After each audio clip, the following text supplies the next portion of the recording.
की सबसे बुरी हाउस जॉब मेरी हुई है पीज में। अब पीज वाले मेरी वीडियोस भी देखते हैं तो उनको ये बातें बुरी भी लगेगी, लेकिन मैं अपने बारे में आप लोगों को एक बात बता दूं, दिल में जो है वही जबान पे है और कोई हम में खास बात नहीं।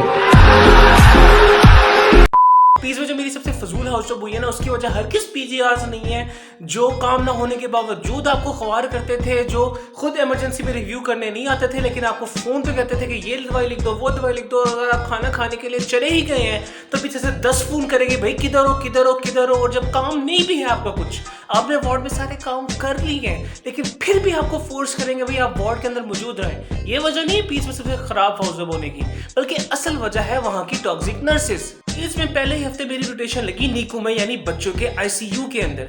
अब वहां पे मेरे खास काम करने वाला कुछ था नहीं, तो मैं वहां पे फारिग बैठा होता था। अब पहले ही दूसरे दिन जैसी नर्स ने मुझे देखा यार ये फारिग बैठा हुआ है, तो आगे से मुझे कहती उस फलाने बच्चे का पैम्पर चेंज कर दे। अरे तू जो मुझे कह रही है कि मैं पैम्पर चेंज कर दूं, सालिया तेरी भैन चो दुख दिया। मतलब मैंने 5 साल का एमबीबीएस इसलिए किया था कि मैं फिलहाल बच्चों की बगलों के अंदर थर्मामीटर रखता फिरूं ताकि उनके टेम्परेचर मुझे पता लगे, और उनके पोटी वाले गंदे से पैम्पर बदलता फिरूं। बच्चों के गंद वाले जांघें ना बदलने की वजह से वो जो नर्स थी उसकी ईगो हर्ट हो गई, वो पड़ गई मेरे पीछे। अब खैर एक दफ़ा वार्ड में जब हमारी ड्यूटी लगी तो हमने उसको कहा कि यार बात सुनो, हम ना सारा काम कर लिया, हम खाना खाने जा रहे हैं, ये हमारा नंबर है, कोई पीछे से मसला हो या सर आ जाए तो हमें कॉल कर देना। पीछे से एचओडी आ गए और उस बंदी ने हमें कॉल की कि हम फंस जाएं। खैर जब हम 1.5 घंटे बाद खाना खा के आए तो हमें पता लगा भी पीछे से एचओडी साहब होके चले भी गए हैं और वो अपने ऑफिस में आप लोगों का इंतजार कर रहे हैं ताकि वो आप लोगों की तबीयत साफ कर सके। खैर अब हम उनके ऑफिस गए। अब सर ने पूछा मुझसे कि हाँ भाई किधर थे, लेकिन बोला मेरा दोस्त। प्यास लगी थी गजब की, मगर पानी में जहर था, पीते तो मर जाते और न पीते तो भी मर जाते। आगे से कहा Clearly I wasn't talking to you, big titties, you cherub-looking motherfucker. I was talking to your partner over here, fake-ass handsome McGee. When I'm talking to him, I'm talking to him. When I say shut the fuck up, I'm talking to you. Sir Today is the hardest I have worked in a long, long time. इसलिए भूख लगी थी तो खाना खाने चले गए। अरे आगे से कहा मैं तेन प्यार ना समझाया, तू प्यार ना नहीं समझा, तू उम्मीद नहीं समझा, हुण पढ़वा के समझेगा। मैंने सारा कुछ एक गल दा पता लग गया। साथ बैठे पीछे ने कहा कि सर बच्चे अच्छे काम करने वाले हैं, कोई बात नहीं, इनको रहने दें। लेकिन सर ने आगे से बोला, Joe, in 16 hours time, this man is gonna learn that if you disrespect a person's kindness and take it as a weakness, you must pay. Tomorrow night I'm gonna make this man pay with his life, and I mean it.